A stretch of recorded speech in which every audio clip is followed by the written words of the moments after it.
এই যে নানি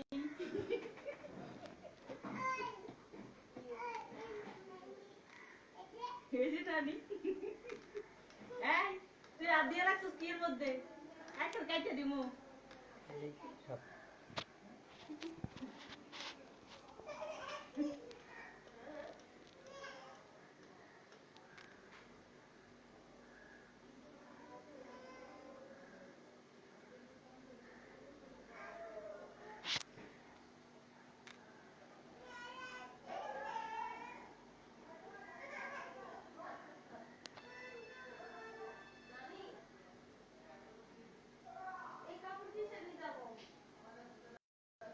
নিয়ে যা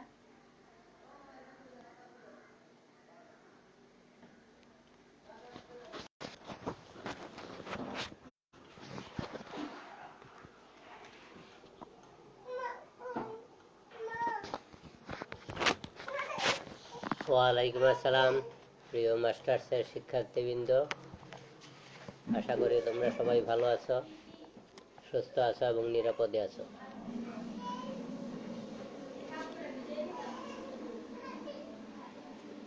সবার বাসার সবাই ভালো আছে, আশা করি তোমাদের সবার বাসা সবাই ভালো আছে। যাই হোক, তোমাদের সকলের মঙ্গল কামনা করে আমি আজকে তোমাদের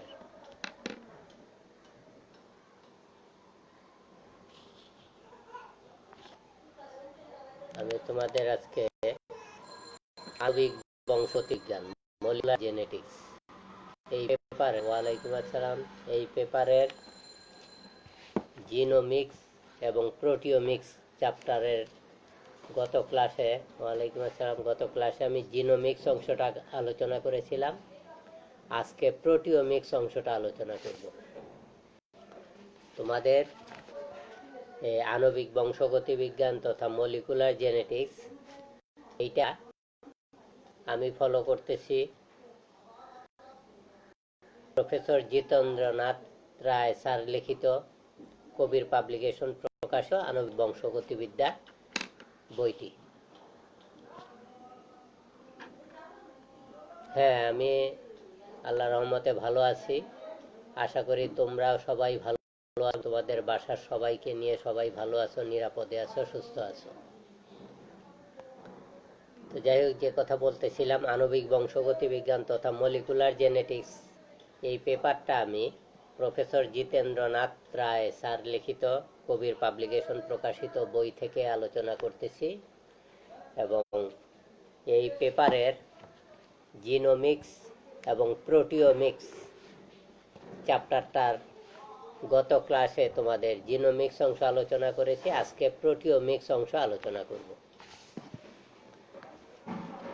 এবং এই চ্যাপ্টারের যদি তোমাদের কারো কোনো প্রশ্ন থাকে তোমরা ইনবক্সে উল্লেখ করবে, আমি তার উত্তর দেওয়ার চেষ্টা করব।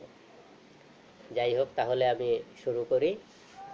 গত ক্লাসে আমরা জিনোমিক্স আলোচনা করেছিলাম। সংক্ষেপে জিনোমিক্স বলতে আমরা বলেছিলাম যে জিনোম নিয়ে গবেষণা এবং প্রযুক্তিকেই জিনোমিক্স বলে।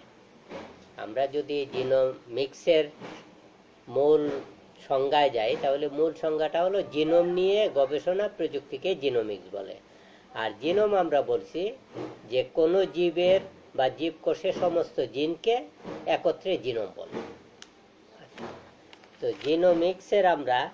জিনোমিক্স কি, জিনোমের বেস অনুক্রম নির্ণয়, তারপরে জিনোমের অনুক্রম নির্ণয়ের পদ্ধতি সমূহ, যেখানে পূর্ণ জিনোম শর্টগান অনুক্রম নির্ণয়, তার সুবিধা অসুবিধা, হাইবারকিয়াল শর্টগান সিকোয়েন্সিং, তার সুবিধা অসুবিধা এবং এই দুটো পদ্ধতির মধ্যে পার্থক্য, শর্টগান এবং পরবর্তী প্রজন্মের সিকোয়েন্সিং, ইলুমিনা তথা সোলেক্স সিকোয়েন্সিং পর্যন্ত আলোচনা করেছি। তো এই বইয়ের আজকে আমি প্রোটিওমিক্স আলোচনা করব এই বইয়ের 168 পৃষ্ঠা থেকে। প্রথমেই প্রোটিওমিক্স কি সেই সম্পর্কে যদি আলোচনায় যাই, জিনোমিক্সের সাথে সম্পর্ক বা সামঞ্জস্য নির্ণয়ের জন্যই 1997 সালে প্রোটিওমিক শব্দটা প্রচলন করেন ব্ল্যাকস্লক ডাব্লিউপি 1999 সালে। জিনোমিক্সের সাথে সম্পর্ক বা সামঞ্জস্য নির্ণয়ের জন্যই 1997 সালে প্রোটিওমিক শব্দটা প্রচলন করেন। আর প্রোটিওমিক্স শব্দটা এসছে প্রোটিওম থেকে। একটা জীবকোষের একটা নির্দিষ্ট সময়ে অবস্থা ভেদে যে সকল প্রোটিন প্রকাশ পায় তাদেরকেই প্রোটিওম বলে। তাহলে জিনোমিক শব্দটা এসছে প্রোটিওম থেকে। আর প্রোটিওম বলতে আমরা বোঝাচ্ছি যে কোনো জীবকোষে নির্দিষ্ট সময়ে অবস্থাভেদে যে সকল প্রোটিন প্রকাশ পায় তাদেরকে প্রোটিওম বলে। আর এই প্রোটিওম নিয়ে অধ্যয়নই হলো প্রোটিওমিক্স, অর্থাৎ প্রোটিওম কেন্দ্রিক সকল আলোচনা, জ্ঞান, গবেষণা এবং প্রযুক্তিকে প্রোটিওমিক্স বলে। প্রোটিওম হলো সম্পূর্ণ প্রোটিন সেট বা একটা জীব বা সিস্টেম উৎপন্ন করে এবং পরিবর্তন করে। একটা কোষে বা জীবে সময়ে, প্রয়োজনে এবং পীড়নের উপর উৎপাদন নির্ভর করে। মার্ক উইলকিন্স মন্তব্য করেন যে প্রোটিওম সমান প্রোটিন যোগ জিনোম। প্রোটিন এবং জিনোমের সমন্বিত রূপ হলো প্রোটিওম। অর্থাৎ প্রোটিনের সাথে জিনোমের পারস্পরিক সম্পর্ক। আমাদের দেহে বয়স, সময়, অবস্থাভেদে প্রোটিওমে প্রায় 20 লক্ষ প্রোটিন থাকতে পারে। তবে সকল প্রোটিন একত্রে প্রকাশিত বা কার্যকর হয় না।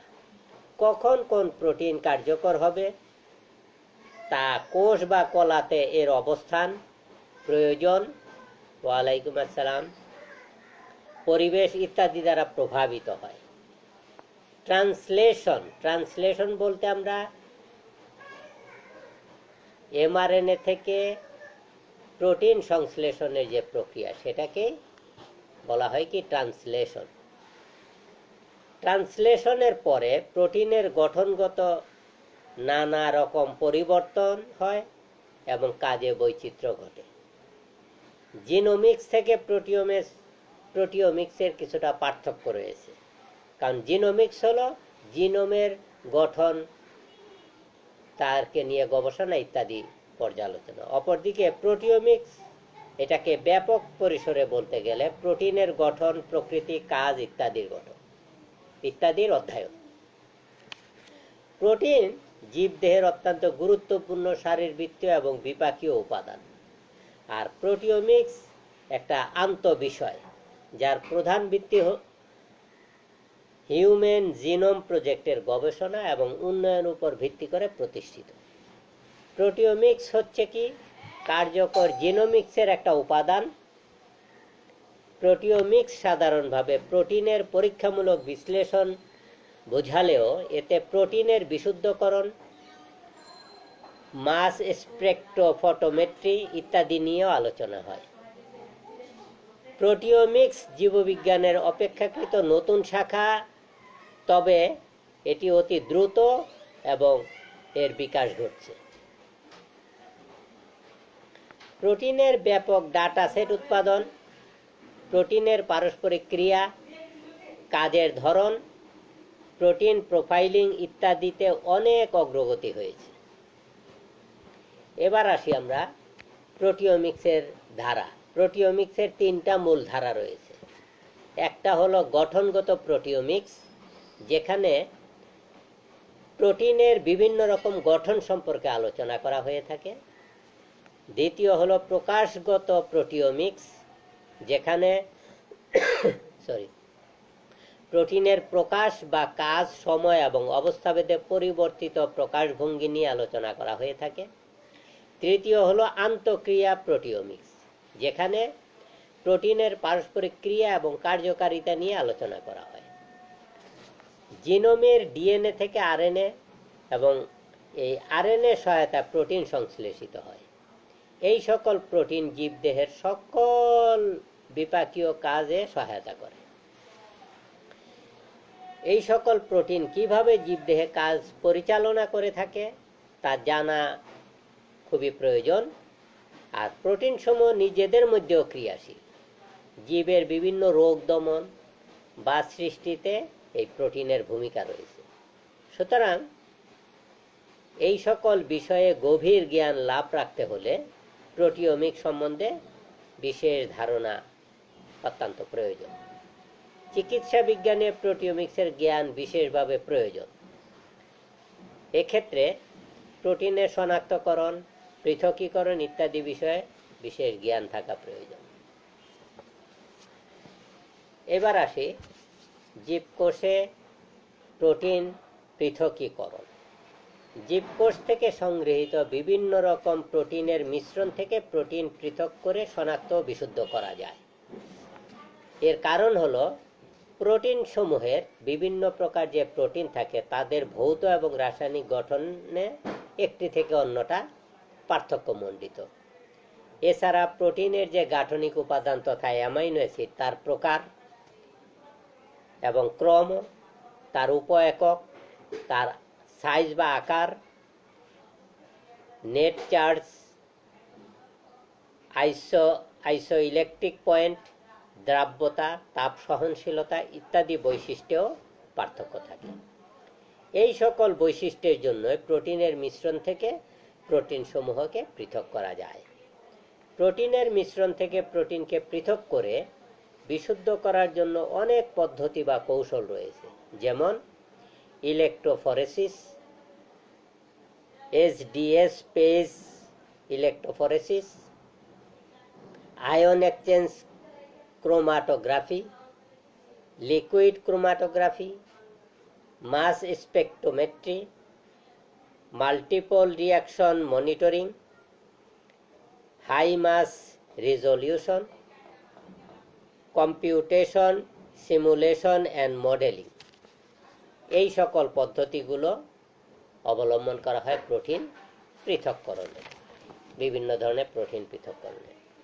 এর মধ্যে আমরা যে একটা পদ্ধতি যদি আলোচনা করি, প্রথমে আসে জেল ইলেকট্রোফরেসিস।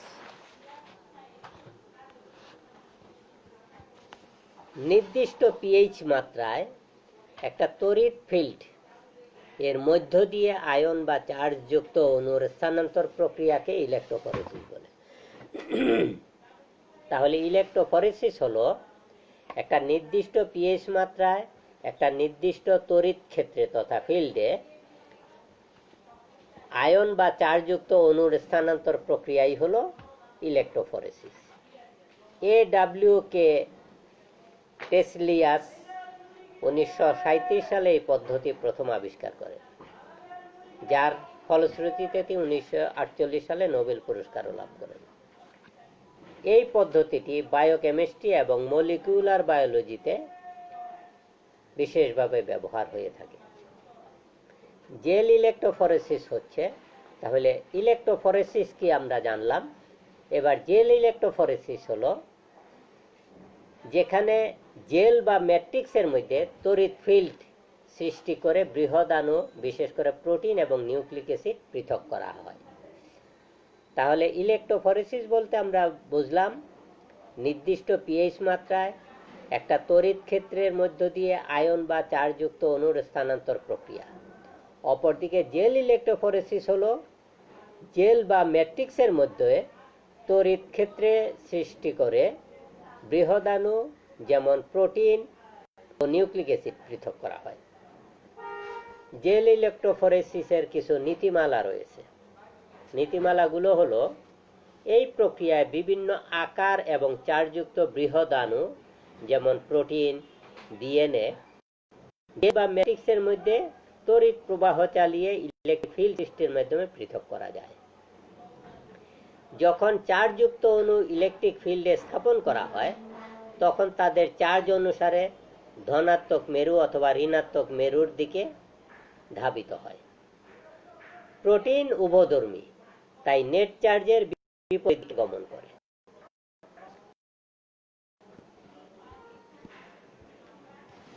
জেল হচ্ছে ছাঁচে ঢালা পাতলা স্ল্যাবের ন্যায় বস্তু, যার মধ্যে ছোট ছোট গর্ত বা কূপ থাকে। এই সকল কূপে টার্গেট অর্থাৎ প্রোটিন স্থাপন করা হয়। জেল সাধারণত অ্যাগারোজ বা পলিঅ্যাক্রাইলেমাইড দ্বারা প্রস্তুত করা হয়। অর্থাৎ এখানে অ্যাগারোজ হলো এক প্রকার সামুদ্রিক শৈবাল, জেলিডিয়াম ইত্যাদি শৈবাল থেকে প্রস্তুতকৃত অ্যাগার পাউডার, সেটা থেকে তৈরি করা হয়ে থাকে। ইলেকট্রোফোরেটিক স্থানান্তরের মাধ্যমে পিএইচ, ইলেকট্রিক ফিল্ডের শক্তি, অণুর উপর নেট চার্জের পরিমাণ এবং অণুর সাইজের উপর নির্ভরশীল। এছাড়া প্রোটিনের মিশ্রণ, প্রোটিনেরই বৈশিষ্ট্যপূর্ণ ইলেকট্রিক চার্জ থাকে এবং তড়িৎ বিভবে ভিন্নভাবে সাড়া দেয়। আয়ন সরবরাহের জন্য এতে বাফার ব্যবহার করা হয়। আয়ন বিদ্যুৎ বহন করে এবং পিএইচ এর মান স্থির রাখে। প্রোটিন এবং ডিএনএ পৃথক করার জন্য বাফারের সাথে এসডিএস, সোডিয়াম ডোডেসাইল সালফেট ব্যবহার করা হয়। এই এসডিএস আণবিক ওজন নির্ণয়ে সহায়তা করে। এছাড়া জেল স্ল্যাবের কূপে নমুনা স্থাপনের পর বিদ্যুৎ প্রবাহ চালালে বৃহদাণুর সাইজ অনুসারে ক্রমান্বয়ে পৃথক হয়ে ব্যান্ড সৃষ্টি করে। প্রয়োজনীয় রঞ্জক প্রয়োগের মাধ্যমে ব্যান্ডগুলো সুস্পষ্টভাবে দেখা যায়। এই হলো জেল ইলেকট্রোফোরেসিসের। এইবার পদ্ধতিটা সম্পর্কে আসি। জেল ইলেকট্রোফোরেসিস পদ্ধতির মাধ্যমে প্রোটিন পৃথককরণ। প্রথমে জেল স্ল্যাবের গর্তে বা কূপে পরিষ্কার সিরিঞ্জের সহায়তায় নমুনার স্তর সৃষ্টি করা হয় এবং এর উপরে সাবধানে বাফার প্রয়োগ করা হয় এবং এর সাথে 0.2% এসডিএস অর্থাৎ সোডিয়াম ডোডেসাইল সালফেট যোগ করা হয়। এরপর 1 থেকে 4 ঘন্টা পর্যন্ত সার্বিকভাবে সুনির্দিষ্ট ভোল্টেজে বিদ্যুৎ চালানো হয়। তাতে বিভিন্ন রকমের প্রোটিনের জেলের সূক্ষ্ম ছিদ্রের মধ্য দিয়ে তাদের প্রত্যেকের চলন ক্ষমতা অনুসারে পৃথক হয়ে যায় এবং ব্যান্ড সৃষ্টি করে। ইলেকট্রোফোরেসিস সম্পন্ন হলে জেল স্ল্যাবটি যন্ত্র থেকে তুলে কোমেসি ব্লু রঞ্জক দ্বারা রঞ্জিত করা হয়। এতে পৃথক হওয়া প্রোটিন ব্যান্ডগুলো স্পষ্ট হয়ে ওঠে। সবচেয়ে কম আণবিক ওজনযুক্ত ছোট্ট প্রোটিন সবচেয়ে দ্রুত স্থানান্তরিত হয় এবং সবচেয়ে নিচে ব্যান্ডে থাকে। এরপর বড় প্রোটিনগুলো ক্রমান্বয়ে উপরে ব্যান্ড সৃষ্টি করে এবং সবচেয়ে বেশি আণবিক ওজনযুক্ত প্রোটিন সবচেয়ে উপরে অবস্থান করে। স্থানান্তরের লগারিদম অনুসারে প্রোটিনগুলোর আণবিক ওজন নির্ণয় করা যায়। আমরা এই জেল ইলেকট্রোফোরেসিস যন্ত্রটা সম্পর্কে যদি একটু ধারণা দেই বই থেকে। এখানে প্রথমে দুইটা কাচের পাতের মাঝখানে ওই অ্যাগারোজ, যেটা অনেকটা ওই অ্যাগার পাউডারের মতো পানির সাথে মিশ্রিত করলে জেলির মতো থকথকে হয়, অ্যাগারোজ পাউডার দ্বারা পূর্ণ করা হয়। এইটি হলো ওই যে অ্যাগারোজ পাউডার দ্বারা পানিতে দ্রবীভূত করে পূর্ণ করা হলো। তারপরে নির্দিষ্ট বাফারের যে প্রকোষ্ঠ আছে উপরে নিচে নির্দিষ্ট বাফার প্রয়োগ করা হয়। আর এই 11 জেল যখন দানায় জমাট বাঁধে তখন একটা সাঁচের সাহায্যে কতগুলি এই যে কূপ, এই যে একটা কূপ, এই যে একটা কূপ, এই যে এরকম কূপ তৈরি করা হয়। কূপ তৈরি করার পরে তারপরে এখানে ইলেকট্রিক ফিল্ডের সাথে এখানে উপরে দেখানো হয়েছে ঋণাত্মক ইলেকট্রোড আর নিচে ধনাত্মক ইলেকট্রোড। এইবার এই কূপের মধ্যে আমার যে নমুনা প্রোটিনগুলো আছে, এক একটা কূপের মধ্যে এক একটা নির্দিষ্ট প্রোটিন, কারণ প্রোটিন আবার বিভিন্ন প্রকার হয়, সেটা নির্ণয়ের জন্য বিভিন্ন প্রোটিন এই কূপের মধ্যে স্থাপন করা হয় নির্দিষ্ট পরিমাণে। তারপর ইলেকট্রিক সংযোগ দেওয়া হয়। ইলেকট্রিক চার্জের পরিপ্রেক্ষিতে তখন এরা এই 11 জেলের সূক্ষ্ম স্তর ভেদ করে ঋণাত্মক চার্জ থেকে ধনাত্মক চার্জের দিকে ধাবিত হয়। ধাবিত হওয়ার সময় এর ব্যান্ড তৈরি হয়, যেটা বইয়ে এখানে দেখাইছে। দেখো এই চিত্রে এখানে যে ধাবিত হওয়ার পরে ব্যান্ডগুলা তৈরি হলো।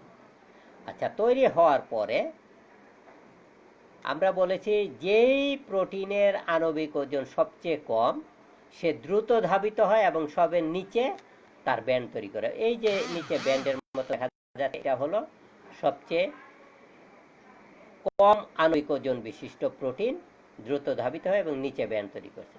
তার চেয়ে একটু বেশি আণবিক ওজনটা উপরে এবং সবচেয়ে বেশি আণবিক ওজনটা সবচেয়ে উপরে ব্যান্ড তৈরি করে। এবং আমরা বলেছি যে এইখানে ওই যে কুমাসি ব্লু রঞ্জক দ্বারা রঞ্জিত করলে পরে এই ব্যান্ডগুলি আরো স্পষ্ট হয়ে ওঠে।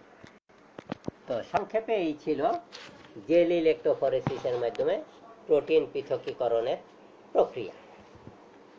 আচ্ছা, এরপরে আসি আরেকটা প্রক্রিয়া হলো HDS-PAGE, যার পূর্ণাঙ্গ রূপ হলো সোডিয়াম ডোডেসাইল সালফেট, যেটা সংক্ষিপ্ত রূপ হলো HDS, এবং PAGE তার পূর্ণ রূপ হলো পলিঅ্যাক্রাইলেমাইড জেল ইলেক্ট্রোফরেসিস। এই পদ্ধতির মাধ্যমে প্রোটিন পৃথকীকরণ। তো HDS তথা সোডিয়াম ডোডেসাইল সালফেট একটা শক্তিশালী আয়নিক ডিটারজেন্ট, যা পাকানো তথা কুণ্ডলিত ডিএনএ এবং ভাঁজযুক্ত প্রোটিনকে কি করে, তাদের ভাঁজ বা কুণ্ডলন মুক্ত করে রৈখিক গঠনে পরিণত করে। তাহলে এইখানে এই HDS রাসায়নিকটা ব্যবহার করা হয় কুণ্ডলিত তথা পাকানো ডিএনএ অথবা ভাঁজযুক্ত প্রোটিন তার ভাঁজ বা পাকানো মুক্ত করে সরল রৈখিক গঠনে পরিণত করার কাজে। পেজ তথা PAGE তথা পলিঅ্যাক্রাইলেমাইড জেল ইলেক্ট্রোফরেসিস হলো একটা কৌশল যা জৈব অণুকে পৃথক করতে ব্যবহার করা হয়। তাহলে এখন এই পুরো পদ্ধতিটা কি?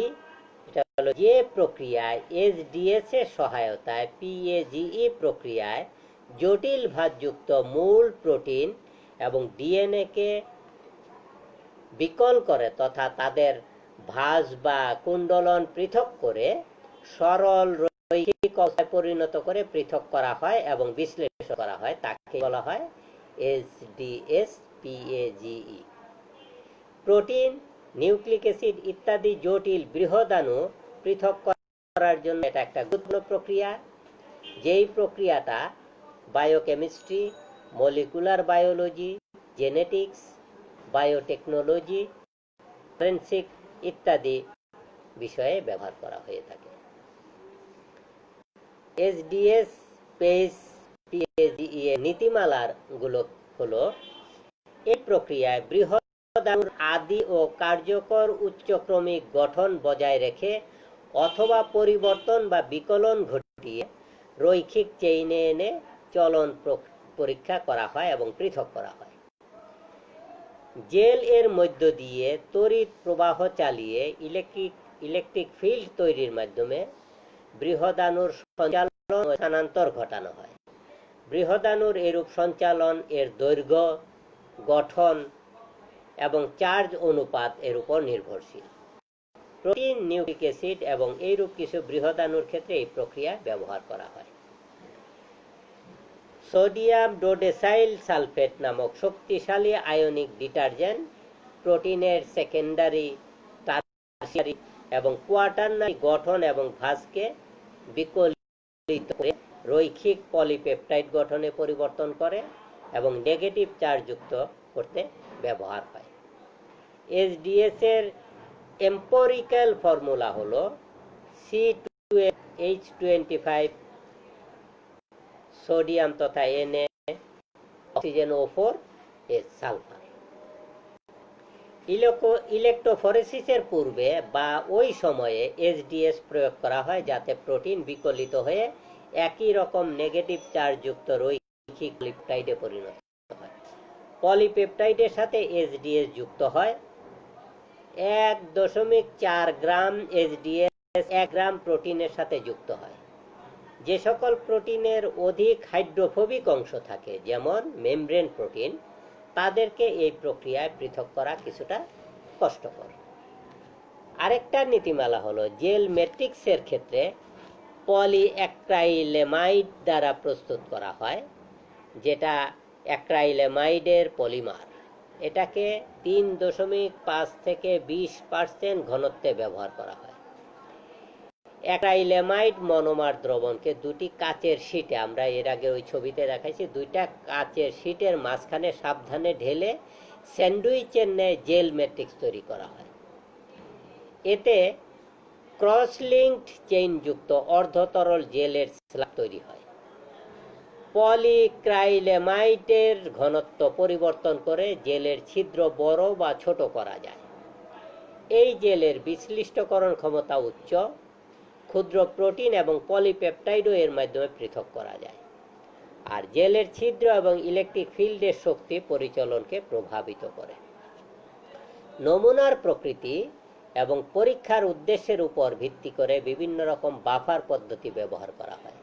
অ্যানোড এবং ক্যাথোডে একই রকম বা ভিন্ন রকম বাফার হতে পারে। আরেকটা নীতিমালা হলো পলিঅ্যাক্রাইলেমাইড জেলের ছিদ্রের মধ্য দিয়ে প্রতিটি পলিপেপটাইড চেইন নেগেটিভ চার্জযুক্ত এইচডিএস প্রোটিন কমপ্লেক্স হিসেবে স্থানান্তরিত হয়। এইচডিএস, পিএজিই এই সমস্ত প্রোটিন অ্যানোডের দিকে গমন করে। এইচডিএস প্রোটিনের এই রকম চার্জ টু মাস অনুপাত থাকে। ডিএনএর ক্ষেত্রেও ডিএনএর খণ্ড অ্যানোডের দিকে গমন করে।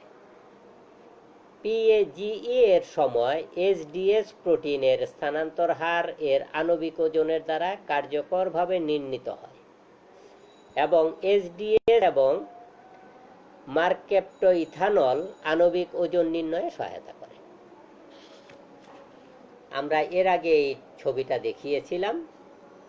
এই বইয়ের 173 পৃষ্ঠায় ছবিটা দেওয়া আছে, এইচডিএস পিএজিই যন্ত্র এবং তার পদ্ধতি। আচ্ছা, এইবার এইচডিএস পিএজিই পদ্ধতিতে প্রোটিন পৃথককরণ প্রক্রিয়া। প্রথমে একটা পরিষ্কার সিরিঞ্জে প্রোটিনের টার্গেট নমুনা দ্রবণের জেলে কূপে 1 থেকে 2 মিলিমিটার পর্যন্ত পূর্ণ করতে হয়। এইভাবে কয়েকটি কূপে টার্গেট দ্রবণ রাখা হয়। এই প্রক্রিয়াকে লোডিং বলে। আমরা বইয়ে যদি ছবিটা থেকে দেখাই, দেখো এই যে আমরা যেটা দেখিয়েছিলাম, দুইটা কাচের শীটের মাঝে 11 জেল দিয়ে তৈরি করা হয়েছে এবং এখানে এই কূপগুলোর মধ্যে ওই যে সূক্ষ্ম সিরিঞ্জের মাধ্যমে এক একটা নমুনা প্রোটিন এই প্রত্যেকটা কূপে আলাদা আলাদা করে 1 থেকে 2 মিলিমিটার রাখা হয়।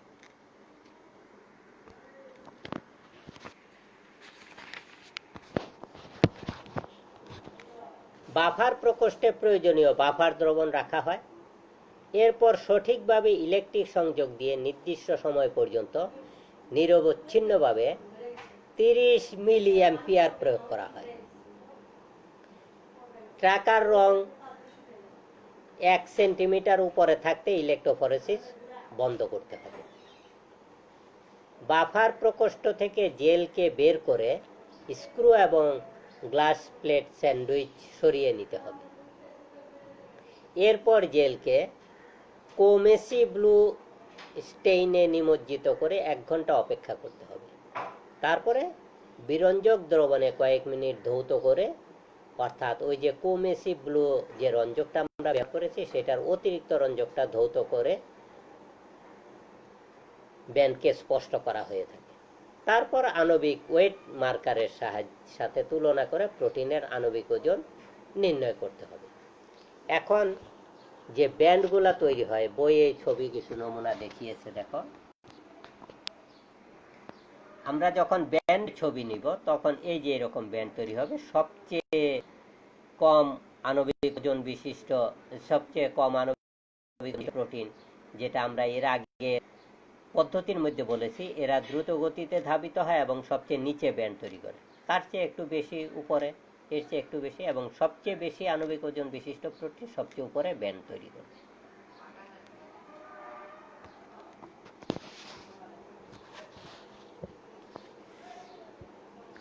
এখন এই পদ্ধতির ব্যবহার, অর্থাৎ এইচডিএস পিএজিই, তার ব্যবহার অত্যন্ত গুরুত্বপূর্ণ।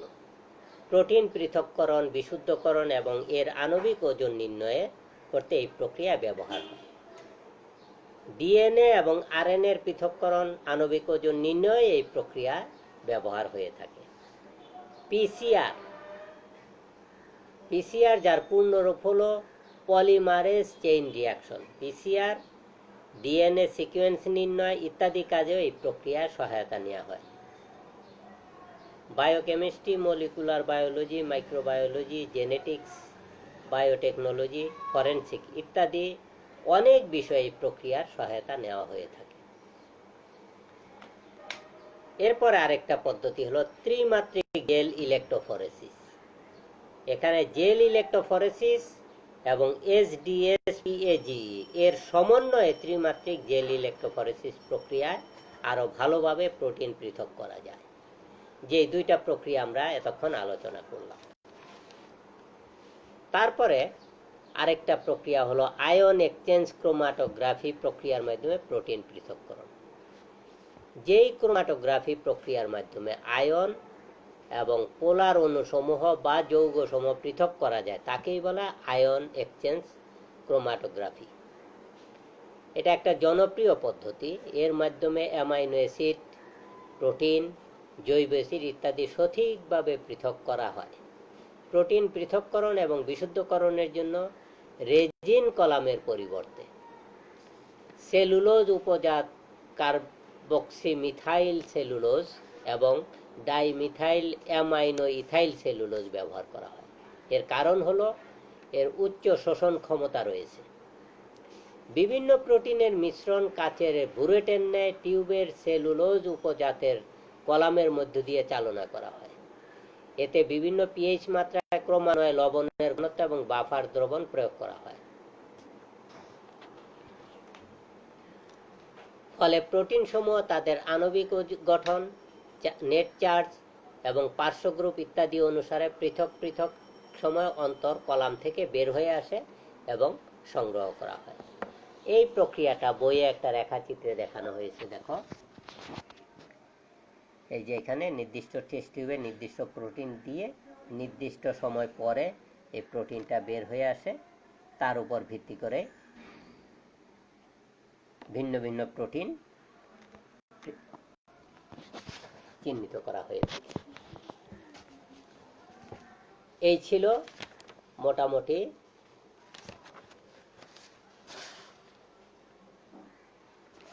প্রোটিন পৃথককরণের উল্লেখযোগ্য কয়েকটি পদ্ধতি। এইবার আসি প্রোটিন প্রোটিন আন্তঃক্রিয়া, protein protein interaction. Protein protein আন্তঃক্রিয়া হলো দুই বা ততোধিক প্রোটিনের মধ্যে জৈব রাসায়নিক কারণে অথবা ইলেকট্রোস্ট্যাটিক ফোর্সের মাধ্যমে সৃষ্ট স্থায়ী এবং সুনির্দিষ্ট সংস্পর্শ। অর্থাৎ এখানে প্রোটিন প্রোটিন আন্তঃক্রিয়া বলতে দুই বা ততোধিক প্রোটিনের মধ্যে তাদের জৈব রাসায়নিক কারণে অথবা তাদের ইলেকট্রোস্ট্যাটিক ফোর্সের কারণে সৃষ্ট স্থায়ী এবং সুনির্দিষ্ট সংস্পর্শ। প্রোটিন প্রোটিন আন্তঃক্রিয়া বলতে সাধারণভাবে কোষ বা জীবদেহে প্রোটিন সমূহের জৈব আণবিক সংস্পর্শ বোঝায়।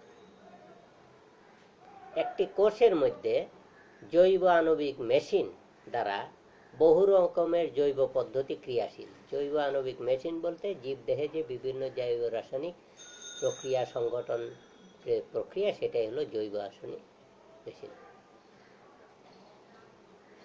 এই সকল মেশিন প্রোটিন প্রোটিন থাকে। এইরূপ আন্তঃক্রিয়া জৈবিক পদ্ধতির জন্য প্রয়োজন এবং গুরুত্বপূর্ণ।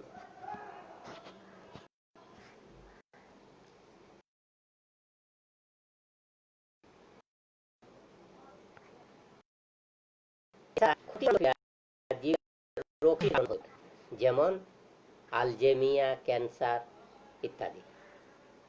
প্রোটিনের আন্তঃক্রিয়া স্থায়ী বা অস্থায়ী হতে পারে এবং উভয়ই সবল বা দুর্বল হতে পারে। বহু এককযুক্ত প্রোটিন আন্তঃক্রিয়া সাধারণত স্থায়ী, যেমন হিমোগ্লোবিন, লেগ হিমোগ্লোবিন ইত্যাদি। প্রোটিনের পারস্পরিক ক্রিয়া জানতে হলে এদের এই সকল বিষয় বিশ্লেষণ করতে হয়। আর প্রোটিন প্রোটিন আন্তঃক্রিয়া নির্ণয়ের জন্য অনেকগুলো পদ্ধতি রয়েছে। তার মধ্যে গুরুত্বপূর্ণ কয়েকটি পদ্ধতি দ্বিসংকর ইমিউনোপ্রেসিপিটেশন পদ্ধতি, পার্ল ডাউন এসে পদ্ধতি, ক্রস-লিঙ্ক প্রোটিন ইন্টারঅ্যাকশন অ্যানালাইসিস পদ্ধতি, label transfer protein interaction analysis পদ্ধতি, ফার ওয়েস্টার্ন ব্লট অ্যানালাইসিস পদ্ধতি, প্রোটিন মাইক্রোঅ্যারে পদ্ধতি, অ্যানালাইটিক্যাল আলট্রা সেন্ট্রিফিউগেশন পদ্ধতি, multi dimensional protein identification technology, computational simulation পদ্ধতি, লাইট স্ক্যাটারিং ফ্লোরেসেন্স স্পেকট্রোস্কোপি পদ্ধতি এবং LUMIER পদ্ধতি ইত্যাদি। এর মধ্যে আমরা যদি দুই একটা আলোচনা করি, প্রথমে ইস্টের দ্বিসংকর স্ক্রিনিং পদ্ধতি, ইস্ট 2 হাইব্রিড স্ক্রিনিং মেথড। প্রচলিত এবং সর্বাধিকভাবে ব্যবহার পদ্ধতি হচ্ছে ইস্টের দ্বিসংকর স্ক্রিনিং পদ্ধতি। এই পদ্ধতির সাহায্যে প্রোটিন প্রোটিন আন্তঃক্রিয়া নির্ণয় করা হয়। ফিল্ডস এবং সং 1989 সালে ইস্ট অর্থাৎ স্যাকারোমাইসিস সেরিভিসিকে জৈব মডেল হিসাবে ব্যবহার করে এই পদ্ধতি প্রতিষ্ঠিত করে। এই পদ্ধতিতে জীব মাধ্যমে জোড়ায় জোড়ায় প্রোটিন প্রোটিন আন্তঃক্রিয়া নির্ণয় করা হয়। এতে অনির্দিষ্ট আঠালো আন্তঃক্রিয়া প্রদর্শিত হয়। ইস্ট কোষে দুই রকমের প্লাজমিড প্রবেশ করানো হয়। একটা হলো বেইট।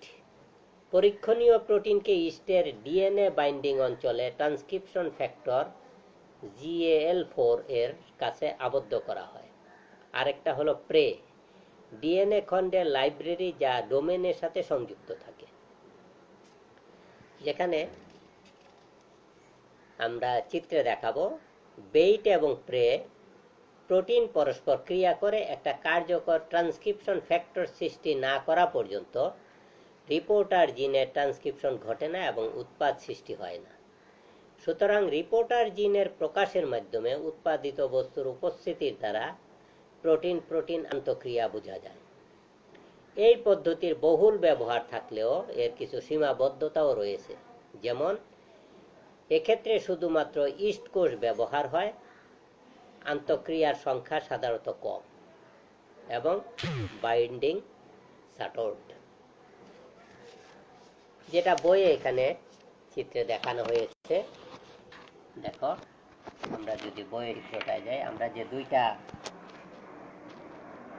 ইস্ট প্লাজমিড প্রোটিন রেখেছি, একটা হলো এই যে বেইট, আরেকটা ছিল, আমরা যে দুইটা আলোচনা করেছি, আরেকটা হলো প্রে। একটা হলো বেইট, আরেকটা হলো প্রে। এই দুইটা যদি একত্র না হয় তাহলে প্রোটিন এর ক্রিয়া করে না, ফলে তার আন্তঃক্রিয়া জানা যায় না, দুইটা আলাদা। আর যদি দুইটা একত্র হয়, দুইটা একত্র যুক্ত হলে পরে তাহলে এদের বহিঃপ্রকাশ ঘটে এবং প্রোটিন প্রোটিন আন্তঃক্রিয়া জানা যায়। যেটা এখানে বলা হয়েছে যে যদি DNA binding domain X activation domain Y কে কাছে না পায়, তাহলে ট্রান্সক্রিপশন শুরু করতে পারে না। এই যে এইটা বেইট এক্স যদি বেইট ওয়াই কে কাছে না পায় তাহলে অ্যাক্টিভেশন শুরু করতে পারে না। একইভাবে অ্যাক্টিভেশন ডোমেইন ওয়াই, যেটা ওয়াই দিয়ে চিহ্নিত করা হয়েছে, এটা যদি আবার এই এক্স কে কাছে না পায় তাহলে প্রোটিন সংশ্লেষণ হয় না। আর যদি দুইটা একসাথে কাছে পায়, এই যে বাইন্ডিং ডোমেইন এক্স এর সঙ্গে স্পর্শে ডোমেইন ওয়াই আসলে পরে ট্রান্সক্রিপশন ঘটে এবং ডিএনএর প্রকাশ ঘটে।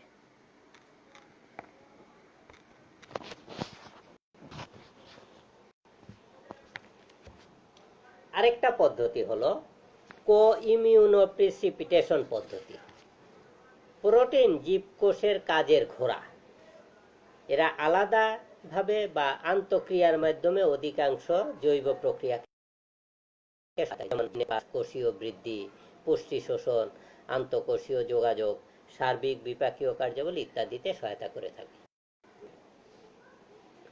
জিনের আন্তঃক্রিয়া কো-ইমিউন এই প্রক্রিয়ায় শারীরিকভাবে সম্পর্কিত প্রোটিন প্রোটিন আন্তঃক্রিয়া নির্ণয় করা যায়। জীবের কোষীয় লাইসেট বা এইরূপ নমুনাতে অ্যান্টিবডি একটা সুনির্দিষ্ট টার্গেট প্রোটিন কমপ্লেক্স সৃষ্টি করে। এই immuno complex antibody binding protein যুক্ত বিডেড সাপোর্টে যায় বা তলানি পড়ে। বিডেড সাপোর্ট কোনো প্রোটিন তলানি হিসাবে জমা না হলে তা ধুয়ে চলে যায়। সবশেষে অ্যান্টিজেন এবং অন্য বৃহদাণু ধুয়ে নিয়ে HDS-PAGE এর মাধ্যমে বিশ্লেষণ করা। এবার আসি সর্বশেষ অংশ, প্রোটিন ডিএনএ আন্তঃক্রিয়া, প্রোটিন ডিএনএ ইন্টারঅ্যাকশন। সাধারণত জিনের প্রকাশের সময় ডিএনএ অণুর জৈব ক্রিয়ার জন্য ডিএনএ প্রোটিনের বন্ধনকে প্রোটিন ডিএনএ আন্তঃক্রিয়া বলে। সহজভাবে প্রোটিনের সাথে ডিএনএ এর সংযোগকেই প্রোটিন ক্রিয়া বলে। সাধারণত ট্রান্সক্রিপশন প্রোটিন ফ্যাক্টর ডিএনএ এর সাথে আবদ্ধ হয় এবং জিন প্রকাশকে প্রভাবিত করে অথবা বাধা দেয়। এই প্রোটিনটা ডিএনএ এবং হিস্টোন প্রোটিনের সাথে আবদ্ধ হয়। হিস্টোন ডিএনএ এর সাথে আবদ্ধ ইউরাসিল ডিএনএ গ্লাইকোসাইলেজ প্রোটিন, অর্থাৎ এটা একটা এনজাইম যা ডিএনএ গঠনে সহায়তা করে এবং ঘনিষ্ঠভাবে আন্তঃক্রিয়া করে। ডিএনএ বাইন্ডিং প্রোটিনের একটা সুনির্দিষ্ট ডিএনএ বাইন্ডিং সাইট রয়েছে যা বায়োটেকনোলজির জন্য বিশেষ গুরুত্বপূর্ণ। জিঙ্ক ফিঙ্গার প্রোটিনও একটা সুনির্দিষ্ট ডিএনএ অনুক্রমের সাথে আবদ্ধ হয় এবং এটি জিঙ্ক ফিঙ্গার নিউক্লিয়াসের মূল ভিত্তি। বর্তমানে কৃত্রিমভাবে ট্রান্সক্রিপশন অ্যাক্টিভেটরের ন্যায় ইফেক্টর নিউক্লিয়াস সৃষ্টি করা হয়েছে। জেন্থোমোনাস ব্যাকটেরিয়া উদ্ভিদকে আক্রমণ করার সময় এইরূপ ইফেক্টর প্রোটিন নিঃসৃত করে। উপরে প্রতীয়মান হয় কি যে জীবের বিভিন্ন রকম জৈবিক এবং বিপাকীয় কাজ পরিচালনার জন্য প্রোটিন ডিএনএ আন্তঃক্রিয়া খুবই প্রয়োজন। এখন আসি প্রোটিন ডিএনএ আন্তঃক্রিয়া নির্ণয়ের পদ্ধতি, কিভাবে এটা নির্ণয় করা হয়। প্রোটিন ডিএনএ আন্তঃক্রিয়া নির্ণয়ের অনেক ইনভিট্রো এবং ইনভিভো পদ্ধতি রয়েছে। ইনভিভো হলো প্রাকৃতিকভাবে আর ইনভিট্রো হলো কৃত্রিমভাবে গবেষণায় করা হয়ে থাকে। আচ্ছা, পদ্ধতিগুলোর মধ্যে উল্লেখযোগ্য হলো ক্রোমাটিন ইমিউনোপ্রিসিপিটেশন, যেখানে ট্রান্সক্রিপশন ফ্যাক্টরের আবদ্ধ হওয়া এবং ডিএনএ খণ্ডের সিকোয়েন্স নির্ণয়ে এই পদ্ধতি ব্যবহার হয়ে। ইলেকট্রোফোরেটিক মোবিলিটি শিফট অ্যাসে, এই পদ্ধতি সবচেয়ে বেশি প্রচলিত। আরেকটা হলো ডিএনএ ফুটপ্রিন্টিং অ্যাসে, যেখানে ডিএনএ সাথে বাইন্ডিং সাইট নির্ণয়ে ব্যবহার হয়।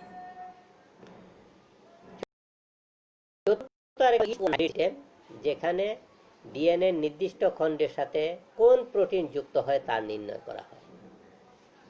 পঞ্চম হলো ব্যাকটেরিয়া ওয়ান হাইব্রিড সিস্টেম, যেখানে ডিএনএ নির্দিষ্ট খণ্ডের সাথে কোন প্রোটিন যুক্ত হয় তা নির্ণয় করা হয়।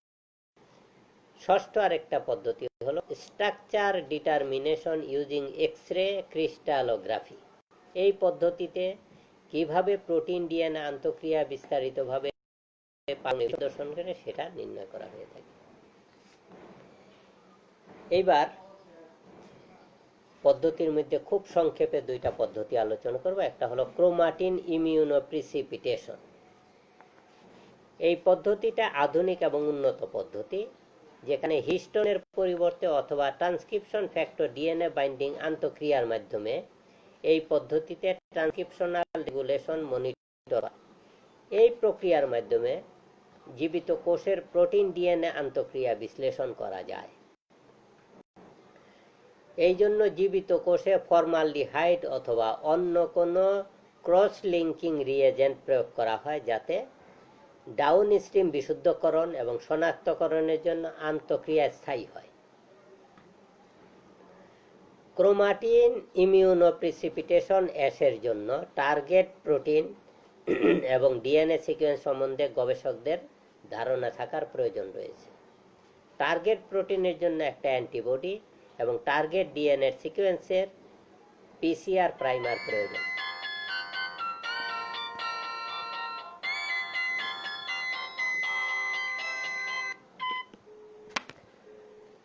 অন্য জিনোমিক ডিএনএ খণ্ড এবং প্রোটিন ডিএনএ কমপ্লেক্স থেকে প্রোটিন ডিএনএ কমপ্লেক্সকে তৈরি করাতে অ্যান্টিবডি ব্যবহার করা হয়। পিসিআর প্রাইমার টার্গেট ডিএনএ সুনির্দিষ্ট অ্যাম্প্লিফিকেশন এবং শনাক্তকরণ নিশ্চিত করে। পরিমাণগত পিসিআর টেকনোলজির মাধ্যমে টার্গেট ডিএনএ সিকোয়েন্স পরিমাণগতভাবে করা যায় এবং ক্রোমাটিন ইমিউনোপ্রিসিপিটেশন বিন্যাসকৃত ফরম্যাট ChIP মেনে নেয়া অথবা ইমিউনোপ্রিসিপিটেড প্রোটিন কর্তৃক দখলকৃত ডিএনএ সিকোয়েন্স নির্ণয়ের নির্দেশ প্রদান করে। সংক্ষেপে এই হলো ক্রোমাটিন ইমিউনোপ্রিসিপিটেশন পদ্ধতি। যাই হোক, এই পদ্ধতিটা পড়তে হবে না, জাস্ট ওই এর আগ পর্যন্ত পড়তে হবে। এরপর আরেকটা আছে DNA electrophoretic mobility shift assay. DNA electrophoretic mobility shift as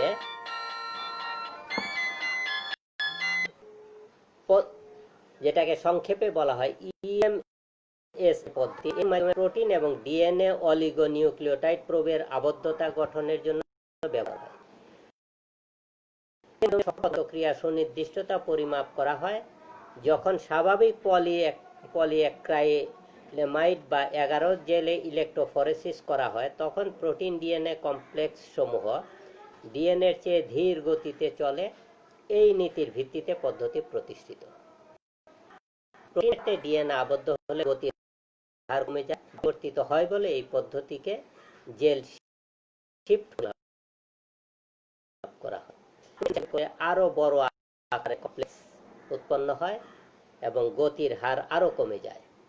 একে সুপারফিশিয়াল শিফট বলে। এই প্রক্রিয়ার মাধ্যমে প্রোটিন ডিএনএ আন্তঃক্রিয়া নিশ্চিত হওয়া যায়। তো এই দুইটা হলো প্রোটিন ডিএনএ আন্তঃক্রিয়ার পদ্ধতিগুলো জাস্ট জেনে রাখতে হবে, বিস্তারিত পড়তে হবে। এবার আসি আমরা প্রোটিওমিক্সের সংক্ষেপ, কোন কোন জিনিসগুলি তোমাদের পড়তে হবে। প্রথমে প্রোটিওমিক্স কি, প্রোটিওমিক্স বলতে কি বুঝো সে সম্পর্কে, প্রোটিওমিক্সের ধারণা। তারপরে প্রোটিওমিক্সের যে মূল তিনটা ধারা আছে, তিনটা ধারা কি, এরপরে প্রোটিন পৃথককরণের যে পদ্ধতিগুলো আছে, পদ্ধতিগুলোর নাম, তার মধ্যে একটা পদ্ধতির বর্ণনা চাইতে পারে। আমরা জেল ইলেক্ট্রোফরেসিস পদ্ধতি আলোচনা করেছি, যার নীতিমালাও রয়েছে এবং প্রক্রিয়া আলোচনা করেছি। এছাড়া আরেকটা আলোচনা করেছি HDS-PAGE পদ্ধতি, যার নীতিমালা এবং পদ্ধতি নিয়ে আলোচনা করেছি। তারপরে আরেকটা আলোচনা করেছি দ্বিমাত্রিক জেল ইলেক্ট্রোফরেসিস। এটা বিস্তারিত আলোচনা করিনি, যেহেতু এটা আগের দুইটা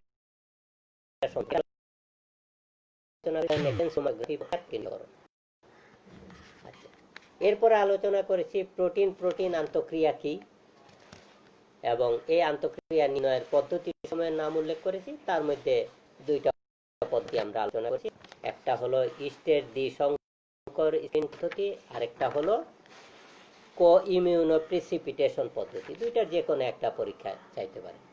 আরেকটা সর্বশেষ আলোচনা করেছি প্রোটিন ডিএনএ। এই প্রোটিন ডিএনএ আন্তঃক্রিয়া কি, এই আন্তঃক্রিয়া নির্ণয়ের পদ্ধতি সময়ের নামগুলো জানলেই চলবে, পদ্ধতিগুলো বিস্তারিত করতে হবে না। এই ছিল মোটামুটি আজকে আলোচনার সংক্ষিপ্ত এবং এই জিনিসগুলি দিয়ে তো এই হলো আমাদের চ্যাপ্টারের অংশ। আমরা চ্যাপ্টারে জিনোমিক্স, আজকে প্রোটিওমিক্স আলোচনা করলাম। তোমাদের কারো কোনো প্রশ্ন আছে কিনা, যদি থাকে তাহলে উল্লেখ করতে পারো, আমি উত্তর দেওয়ার চেষ্টা করব। কারো কোনো প্রশ্ন আছে কি?